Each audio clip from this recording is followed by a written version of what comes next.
Hi guys, welcome back to the session of learning. आज हम बात करने वाले हैं आपके अकाउंट्स की बुक एक नया टॉपिक जिसका नाम है पास्ट एडजस्टमेंट। ये पास्ट एडजस्टमेंट क्या होती है, कैसे करते हैं, किस लिए करते हैं और फ्री के 4 नंबर कैसे लेते हैं, ये आज की वीडियो में बात करने वाले हैं। तो स्टूडेंट्स हो जाओ तैयार, निकाल लो अपनी पेन और कॉपी और हो जाए शुरू। Let's get started. चलिए स्टार्ट करते हैं पास्ट एडजस्टमेंट के बारे में।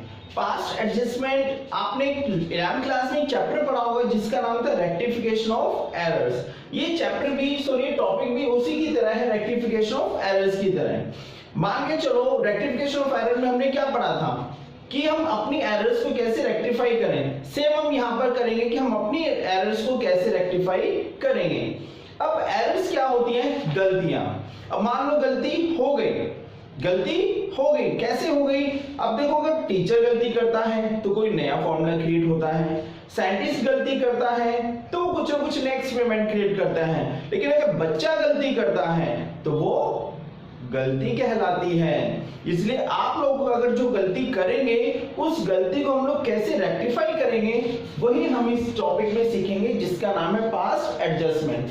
मान के चलो कि आपने अपने पूरे ईयर के अकाउंट्स को प्रिपेयर कर लिया, आपने प्रॉफिट एंड लॉस अकाउंट बना लिया, ट्रेडिंग अकाउंट बना लिया, बैलेंस शीट बना ली और सब कुछ आप एंड में लेके चले गए और एंड में जाके कहीं से आवाज आई या किसी पार्टनर ने कहा या किसी अकाउंटेंट ने कहा, जो नए नए अकाउंटेंट होते हैं, अरे यार सैलरी देना तो भूल ही गए हम लोग, यार इंटरेस्ट ऑन कैपिटल तो हमने दिया ही नहीं, और ये जो प्रॉफिट हमें डिस्ट्रीब्यूट करना था, जो 1:1 के रेशो में डिस्ट्रीब्यूट करना था, वो हमने 3:1 के रेशो में डिस्ट्रीब्यूट कर दिया। तो ऐसी गलती जब हो जाती है तो फिर हम क्या करें? ऐसे में अगर हम लोग फिर दोबारा से प्रॉफिट एंड लॉस अकाउंट बनाएंगे, ट्रेडिंग अकाउंट बनाएंगे या बैलेंस शीट बनाएंगे तो आप सबसे बड़े बेवकूफ कहलाएंगे। तो ऐसी बेवकूफी से बचने के लिए अकाउंट्स ने आप लोगों के लिए एक सिंपल सी रेक्टिफिकेशन एंट्री को पास किया है जिसके आपको पॉकेट में 4 नंबर मिलते हैं।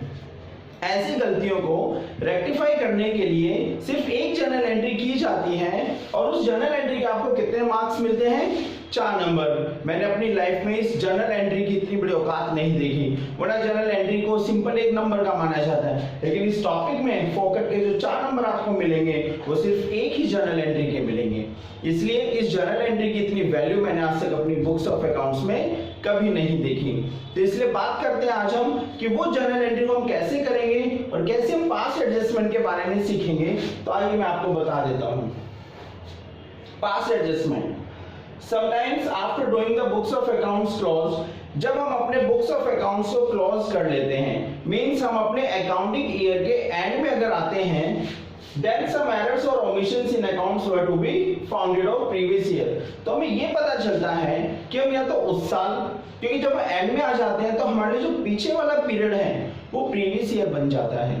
तो ऐसे में जो हमने प्रीवियस ईयर में जो भूल की है या करंट ईयर में जो हमने एरर्स या ओमिशन की हैं, उनको रेक्टिफाई करने के लिए हम लोग क्या करते हैं? एडजस्टमेंट करते हैं। क्योंकि हम लोग पूरा अकाउंट्स तो दोबारा बनाएंगे नहीं, दोबारा से सारे अकाउंट्स को प्रिपेयर करेंगे नहीं, क्योंकि अगर करेंगे तो हम सबसे बड़े क्या कहलाएंगे?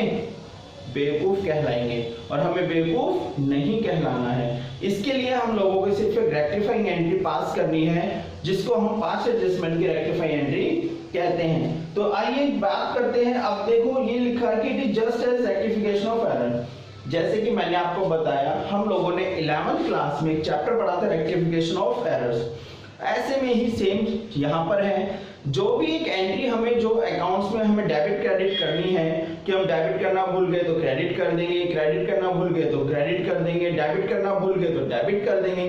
तो उसका जो इफेक्ट हमारे अकाउंट्स में पड़ता है, हम उसको कैसे रेक्टिफाई करेंगे वही हम लोग इस चैप्टर में या टॉपिक्स में पढ़ेंगे। ठीक है, तो इसलिए आप लोग ये कॉपी कर लो। फिर हम कैसे करते हैं पास्ट एडजस्टमेंट और फ्री के 4 नंबर कैसे लेंगे वो हम बात करेंगे। Note down. चलिए अब हम पास्ट एडजस्टमेंट के फॉर्मेट के बारे में बात करेंगे कि इसका फॉर्मेट कैसा होता है। एक क्वेश्चन मन में आ रहा है बच्चों के, लेकिन आप तो पूछ नहीं पाएंगे क्योंकि यहाँ पे सुनने वाला और करने वाला भी सिर्फ मैं ही हूँ। क्वेश्चन ये आते कि भैया आपने अभी तो कहा था कि हम सिर्फ एक रेक्टिफाई एंट्री करेंगे, तो आप ये फॉर्मेट की चीज का बनवा रहे हैं? बेटा उस एंट्री में किसको डेबिट करना है, किसको क्रेडिट करना है, उस एंट्री के उस अमाउंट को निकालने के लिए हम लोगों को एक सिंपल सा वर्किंग नोट क्रिएट करना पड़ेगा। और उस वर्किंग नोट में जो हमारी एरर्स हैं, ओमिशंस हैं, उन एरर्स एंड ओमिशंस को हम लोगों को पहले एक टेबल के फॉर्मेट में या वर्किंग नोट की फॉर्मेट में उसे पहले रेक्टिफाई करना होगा, फिर उसके अकॉर्डिंग हम लोगों को एक जर्नल एंट्री पास करनी पड़ेगी। समझ में आई बात? इसलिए हम लोग पहले पास्ट एडजस्टमेंट का एक फॉर्मेट बनाएंगे। सिंपल सा फॉर्मेट है, देखेंगे।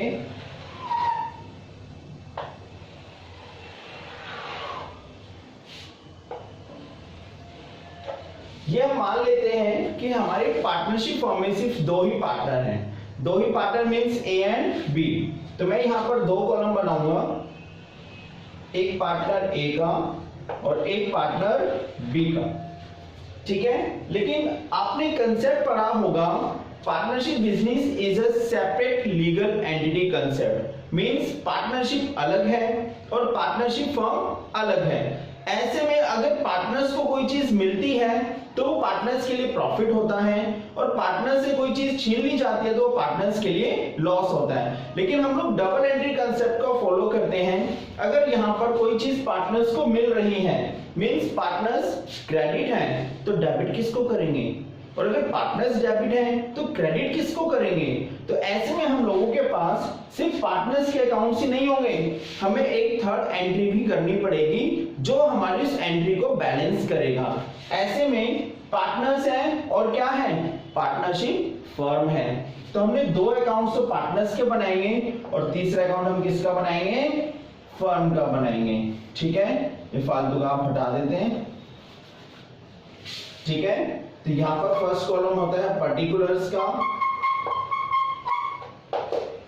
तो मैं यहां पर लिख देता हूं फर्म का। एक कॉलम हो गया आपका फर्म का, एक पार्टनर हो गया ए और एक पार्टनर हो गया आपका बी। अब हर एक के डेबिट और क्रेडिट दो एस्पेक्ट्स होते हैं, तो इनको भी मैंने क्लासिफाई कर दिया डेबिट और क्रेडिट में। फर्म भी डेबिट होगी, क्रेडिट होगी, पार्टनर्स भी डेबिट होंगे, क्रेडिट होंगे, ये भी डेबिट होगा, क्रेडिट होगा। अब ये आपका फॉर्मेट है एडजस्टमेंट करने का। अब इस फॉर्मेट में हम लोग कैसे एंट्री करेंगे, कैसे नहीं करेंगे, वो हम लोग एक क्वेश्चन के अकॉर्डिंग समझेंगे। लेकिन इसको समझने से पहले आपको एक छोटा सा कंसेप्ट को क्लियर करना होगा कि हम लोगों को ये तो पता है कि जब भी किसी पार्टनर को कोई चीज मिलेगी, इंडस्ट्रियल कैपिटल मिलेगा, प्रॉफिट का पार्ट मिलेगा, डिविडेंड मिलेगा, ये कोई भी प्रॉफिट का पार्ट मिलता है, तो वो चीज क्या होती है, पार्टनर्स क्या होते हैं, क्रेडिट होते हैं। क्या होते हैं, क्रेडिट। मान के चलो पार्टनर्स को सैलरी मिली, जब पार्टनर्स को सैलरी मिलेगी तो पार्टनर्स क्रेडिट होंगे, लेकिन वो पार्टनर्स का प्रॉफिट काउंट होगा। क्या होगा, पार्टनर्स का प्रॉफिट, क्योंकि जब कोई चीज आपको मिलती है तो आपके लिए प्रॉफिट है। लेकिन यहां पर अगर पार्टनर्स क्रेडिट हुए हैं तो डेबिट कौन होगा।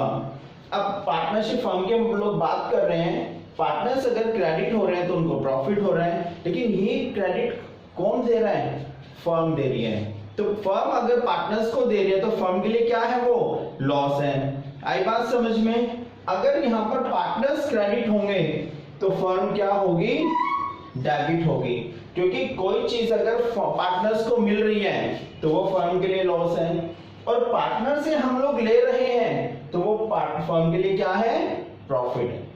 आई बात समझ में। दोबारा सुनेंगे, अगर फर्म क्रेडिट होती है तो पार्टनर्स डेबिट होंगे, और अगर पार्टनर्स डेबिट हो रहे हैं तो फर्म क्या होगी, क्रेडिट होगी। मींस पार्टनर्स का क्रेडिट फर्म को डेबिट करेगा और पार्टनर्स का डेबिट फर्म को क्रेडिट करेगा। यह आप पॉइंट नोट कर लेंगे, यहां पर कहीं साइड में लिख लेते हैं हम लोग। फर्म डेबिट है तो पार्टनर्स क्या होंगे, क्रेडिट होंगे, और अगर फर्म क्रेडिट है तो पार्टनर्स क्या होंगे, डेबिट होंगे। ये पॉइंट आपको नोट करना होगा, और इसी कंसेप्ट को हम लोग फॉलो करते जाएंगे, तब जाके हम लोगों को ये पास्ट एडजस्टमेंट क्लियर हो पाएगी। Is that clear? ठीक है, आप लोग ये फॉर्मेट बनाएंगे, ठीक है। इसके बाद हम लोग एक क्वेश्चन लेंगे, तब आपको ये पास्ट एडजस्टमेंट की जो पूरी स्टोरी है वो आपको समझ में आ जाएगी और हमारे खाते में क्या आ जाएंगे, 4 मार्क्स आ जाएंगे, जिसकी हमें सबसे ज्यादा खुशी होगी। 4 मार्क्स हम लोग profit and loss appropriation account से ले चुके हैं और 4 मार्क्स हम लोगों को कहां से मिलेंगे, पास्ट एडजस्टमेंट से मिलेंगे। तो स्टूडेंट्स इसको हल्के में नहीं लेना है, मुफ्त के अगर 4 नंबर लेने हैं तो आपको इस टॉपिक के ऊपर फोकस करना ही पड़ेगा, ठीक है। तो आप लोग इस फॉर्मेट को कॉपी करेंगे, फिर हम लोग एक क्वेश्चन करेंगे। Is that clear? Note down.